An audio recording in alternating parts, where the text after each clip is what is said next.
Recursos do Fundersul poderão ser destinados somente para estradas. Empréstimo para idosos por telefone será proibido. E ainda, novas frentes iniciam atividades na Casa de Leis. O Jornal Parlamentar começa agora.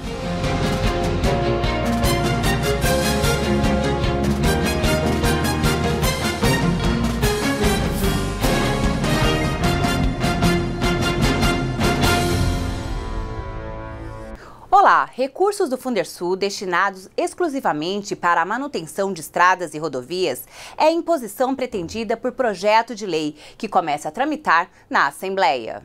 O deputado Capitão Montar, do PSL, apresentou o projeto de lei que altera os dispositivos da lei que criou o Fundo de Desenvolvimento do Sistema Rodoviário do Estado de Mato Grosso do Sul. A matéria obriga que os recursos arrecadados, com base na contribuição dos usuários rodoviários e dos produtores agropecuários, fiquem condicionados exclusivamente para a destinação ao qual foi criado, como construção e manutenção das estradas e rodovias. Hoje o que nós vemos é que esse recurso é utilizado para pagamento de folha, combustível, obras e vias urbanas.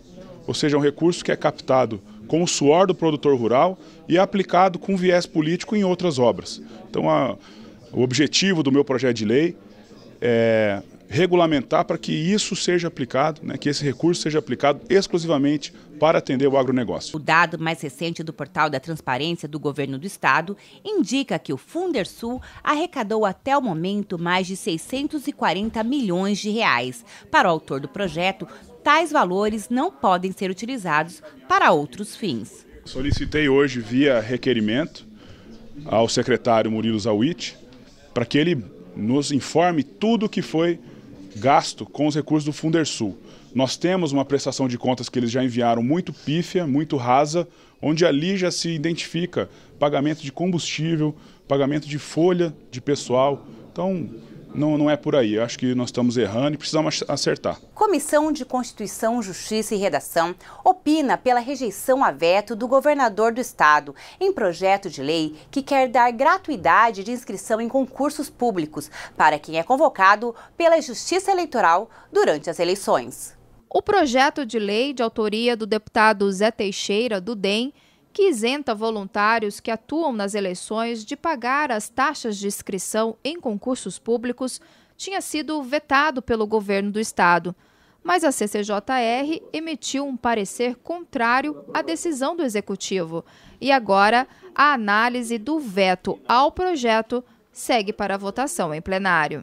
Hoje nós temos toda uma dificuldade quando vem as convocações no período eleitoral para que o eleitor possa trabalhar nas mesas escrutinadoras, no período eleitoral, e a dificuldade de realmente trazer essas pessoas voluntariamente para o trabalho, para prestar esse serviço. Então eu acho que nisso é um estímulo, a partir que você tem a isenção na inscrição no concurso público através da sua atuação, trabalhando na justiça eleitoral no período eleitoral, eu acho isso muito interessante, mesmo porque não há vício de constitucionalidade, é um projeto que não traz, inclusive, renúncia de receita para o Estado, porque é um recurso que não está previsto ainda no orçamento do Estado, ele não está renunciando a uma receita daquilo que não existe. Você abrir mão de uma inscrição para a pessoa ser beneficiada é um grande ganho para o Estado, a Justiça Eleitoral, um ganho para o cidadão que acaba tendo essa isenção. A comissão também emitiu parecer às emendas modificativas ao projeto de lei que quer garantir o ressarcimento aos consumidores dos percentuais aplicados por furtos de energia elétrica. O revisor da matéria, o deputado Barbosinha do DEM, explicou o porquê da necessidade de alteração no projeto. Eu havia emitido um parecer, primeiramente, contrário à tramitação do projeto.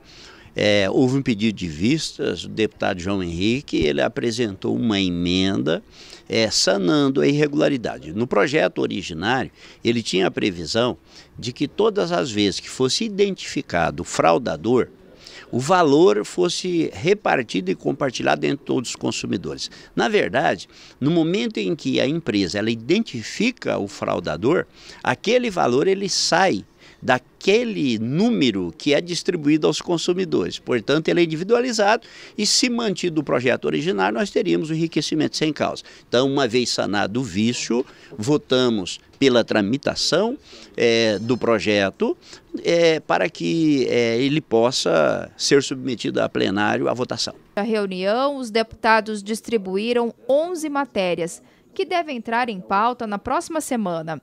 E os outros 12 projetos que foram analisados nesta quarta-feira seguem para a votação em plenário. Já na sessão ordinária, o veto analisado pela CCJR sobre gratuidade de inscrição em concursos públicos foi votado pelos parlamentares, após a inclusão na pauta por acordo de lideranças. O veto foi rejeitado e a lei será promulgada. Empréstimo para idosos por telefone poderão ser proibidos em Mato Grosso do Sul. Medida foi aprovada em segunda discussão e deverá seguir para a sanção do governador após passar por redação final. Deputados aprovaram um projeto de lei que proíbe instituições financeiras a ofertar e fechar contratos de crédito por telefone com aposentados ou pensionistas. A medida pretende evitar dúvidas futuras sobre as cláusulas do serviço e mesmo prejuízos financeiros ao contratante. Com essa lei agora, não que as instituições financeiras não possam oferecer esse tipo de serviço, mas tem que ser presencial, né? Numa agência bancária, ou que eles possam se dirigir até a residência dessa pessoa que eles oferecem o produto, né, o empréstimo, mas esclarecendo as taxas de juros em quantas parcelas para que a pessoa entenda, né? E aquilo que ela contratar com a instituição financeira, ela efetivamente vai estar satisfeita com o produto. Na defesa das pessoas mais hipossuficientes que dependem de uma segurança jurídica, por isso que nós fizemos a lei. De autoria do deputado João Henrique do PL, também foi aprovada a proposta que prevê a transmissão de todas as sessões do Poder Legislativo Estadual por meio da TV, rádio e redes sociais. A proposta, conforme o parlamentar já havia defendido anteriormente, garante transparência e a participação popular. Pensar em soluções contra a dengue antes mesmo do período de incidência da doença. É o que quer agora uma frente parlamentar especialmente composta para tratar do tema. Os trabalhos da Frente Parlamentar de Enfrentamento à Tríplice Epidemia seguiram com a realização da segunda sessão ordinária do Grupo de Trabalho no plenário Júlio Maia. De acordo com o deputado Renato Câmara, que coordena a frente, a continuidade da discussão sobre a matéria é imprescindível para que Mato Grosso do Sul siga apresentando bons índices de casos registrados. A Frente Parlamentar, ela discute perenemente ações alternativas para que a população possa ter o conhecimento do perigo que é as epidemias, conhecer sobre o mosquito, que é o vetor, conhecer sobre o vírus, e aí existe várias ações estratégicas. O encontro também serviu para que alguns membros que não vieram à primeira reunião assinassem o termo de posse e assistissem a palestras de representantes do Centro de Controle de Vetores da Secretaria de Saúde. Mas o destaque do dia foi a apresentação do jogo Neighbor Hero, desenvolvido por alunos do curso de Jogos Eletrônicos do Instituto Federal de Dourados. Eles falaram como nasceu a ideia e qual o principal objetivo do jogo. Quem procurou a gente foi a Fiocruz, porque eles queriam uma forma mais dinâmica de combater a dengue e todos os vetores. E aí ela veio atrás do nosso curso, que era um curso de jogos digitais, para que a gente pudesse fazer um protótipo de um jogo. A mensagem não chegava ao seu público-alvo e com as tecnologias isso é mais possível, uma imersão maior. Daí eles procuraram a gente e a partir daí a gente começou a elaborar a ideia de todo o projeto e idealizamos o Neighbor Hero, que é um jogo de combate à dengue. Caminhos para superar o elevado índice de depressão e suicídio em Mato Grosso do Sul. A Frente Parlamentar em Defesa da Saúde Mental se reuniu para dar posse aos membros que debaterão o tema nos próximos meses. A partir de agora, a Assembleia Legislativa conta com os trabalhos da Frente Parlamentar em Defesa da Saúde Mental, combate à depressão e ao suicídio. A iniciativa é do deputado Marçal Filho, do PSDB, e tem o objetivo de melhorar a qualidade de vida dos sul-mato-grossenses. Diversos transtornos emocionais e mentais preocupam não só o poder público, como toda a população. Podemos citar o suicídio, a ansiedade e a depressão. E este último pode desencadear outros problemas. Segundo a Organização Mundial de Saúde, a OMS, o Brasil lidera o ranking da América Latina em número de pessoas diagnosticadas. 5,8% da população, ou 11 milhões e meio de pessoas, possuem depressão no nosso país. O número de pessoas com transtornos mentais é muito maior do que as estatísticas oficiais mostram. Até porque estão incluídos aí transtornos de ansiedade, síndrome do pânico, depressão, coisas que muitas vezes não são diagnosticadas nem pela família e às vezes até nem pela própria pessoa. E isso vem atingindo em cheio principalmente a produtividade das pessoas. A Organização Mundial de Saúde alerta que muito em breve a depressão será a doença mais incapacitante do mundo. Então, se as pessoas não se sensibilizam pela enfermidade em si, pelo problema que acontece com essas pessoas, pensemos então na parte econômica, já que podemos citar, por exemplo, no âmbito público, os servidores do Estado, na área educacional, os professores, são os que mais ficam distantes do seu trabalho por conta de atestados médicos e exatamente pelos transtornos mentais. Durante o lançamento da Frente Parlamentar, gestores de diversos órgãos públicos e profissionais que atuam em instituições sem fins lucrativos puderam expor seus pontos de vista a respeito do assunto. As pessoas vêm trabalhando nas ONGs, a própria população indígena já vem se preocupando há muitos anos com o caso do suicídio. Então, para nós, essa frente parlamentar vem de encontro às nossas necessidades também, sabendo que hoje a nossa preocupação, hoje como subsecretária hoje da população indígena, a gente também parece que está vindo aí um número já de criança com autismo dentro das nossas aldeias. Né?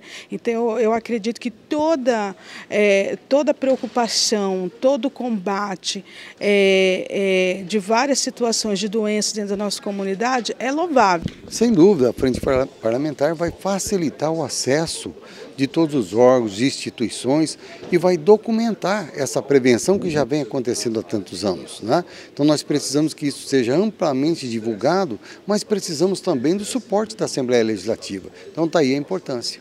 Conforme a gestora do Núcleo de Psicologia da Secretaria Estadual de Educação, muitos casos são identificados no dia a dia dos jovens, por exemplo. Hoje nós podemos falar que nós estamos vivendo uma epidemia em relação às questões de saúde mental. E eles desembocam geralmente dentro da escola. A escola ela precisa se instrumentalizar. Então, quanto mais eu falo, quanto mais eu fomento essas questões na sociedade, mais claro isso chega para os pais desses adolescentes.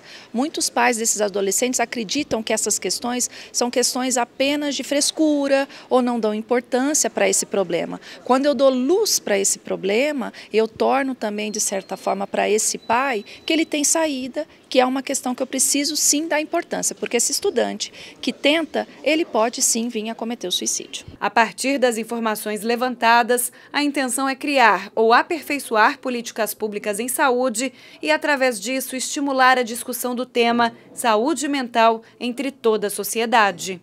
Encontro promovido pela Assembleia e pelo Governo do Estado trouxe advogados que atuam nos 3 poderes para conhecerem mais sobre a atuação da Casa e a tramitação de proposições por eles apresentadas. Quando o assunto é a tramitação de projetos na Assembleia Legislativa, muitos servidores que atuam na área jurídica, inclusive na Casa de Leis, costumam encontrar desafios pela frente, no sentido de transformarem essas propostas em legais e constitucionais. Luiz Henrique Volpe, secretário de Assuntos Jurídicos e Legislativos do Parlamento, falou sobre a importância da capacitação. Pela primeira vez, a Casa vai reunir as suas secretarias com as assessorias de todos os parlamentares. Todos os assessores jurídicos de todos os 24 parlamentares foram convidados para estar aqui presente hoje, para a gente discutir as rotinas da Casa. O trâmite legislativo, ele observa ritos, ele observa procedimentos. Então, a depender da proposição, há um caminho a seguir. E esse caminho é cheio de formalidades, formalidades que devem ser seguidas para a validade do processo legislativo. Então, o que nós vamos estar aqui discutindo é como percorrer esse caminho de forma válida e como, em certas situações de emergência, abreviar também de forma válida esse caminho. Então, o propósito aqui é discutir entre secretaria e gabinetes, mas também com os demais poderes ou órgãos que se relacionam cotidianamente com a Assembleia Legislativa, que é o caso do Governo do Estado, que é co-realizador desse evento, por meio de sua consultoria legislativa.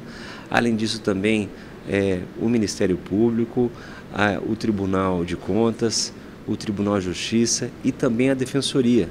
Vez ou outra, cada um desses órgãos tem projetos que tramitam aqui que são de seu interesse direto e também é interesse da Casa, naturalmente, que essa relação seja a melhor possível e que esses outros poderes, outros órgãos entendam a nossa tramitação, as nossas formalidades. Na opinião de Eduardo Riedel, secretário de Governo, o encontro foi um avanço. É um avanço muito grande essa integração, essa interação entre os assessores jurídicos, os advogados, aqueles que trabalham no dia a dia, na confecção, na execução, na análise, não só da constitucionalidade, mas do mérito dos projetos, e que o Executivo e o Legislativo possam aumentar essa interação, essa capacidade de discussão, e que está sendo feito hoje aqui na Assembleia Legislativa, numa integração com a consultoria legislativa do Executivo Estadual, para que a gente tenha esse debate. Quando os projetos dão entrada na Assembleia Legislativa, seja por meio dos deputados, Defensoria Pública, Tribunal de Justiça,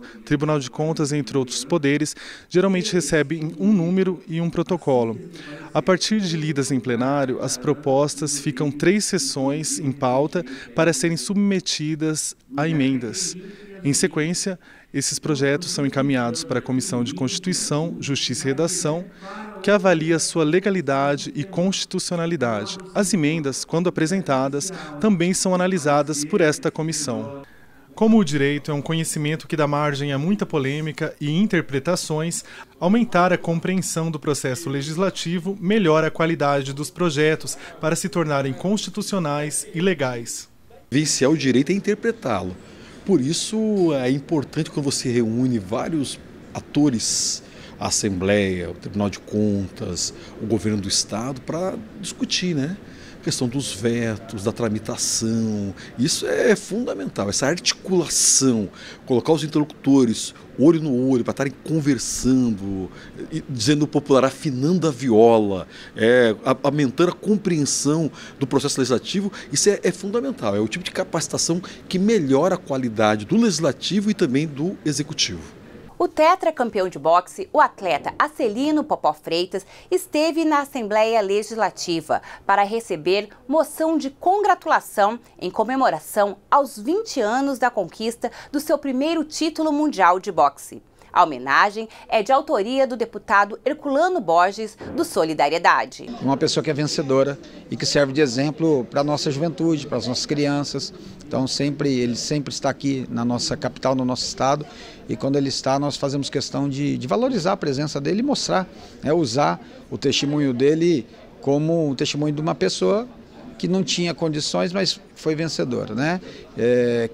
Tricampeão mundial, conhecido internacionalmente, é um dos nomes mais celebrados no esporte nacional, e eu fiz questão de fazer essa singela homenagem para o Popó aqui em Campo Grande, aqui na Assembleia Legislativa, para mostrar para Mato Grosso do Sul e para as nossas crianças que um bom exemplo vale muito, e um bom exemplo através do esporte pode mudar vidas. Esse é o reconhecimento de um trabalho bem feito, de 29 anos em cima de um ringue, lutando, defendendo nossas cores, nossa bandeira, né? Fazendo o trabalho social, o esporte como inclusão social. O esporte para mim foi inclusão social. Eu entrei em uma academia que na época era R$30, não tinha nem como pagar R$30 nessa academia, e através de uma simples oportunidade me tornei 4 vezes campeão mundial de boxe, né? Agradecendo aqui o deputado Herculano, que é parceiro também do nosso futebol, que faz um trabalho também social muito bacana, pelo carinho e pela escolha. Muito obrigado mesmo. Termina mais uma edição do Jornal Parlamentar. Mais informações ao longo da programação da TV Assembleia e também pelas nossas mídias sociais. Até uma próxima edição.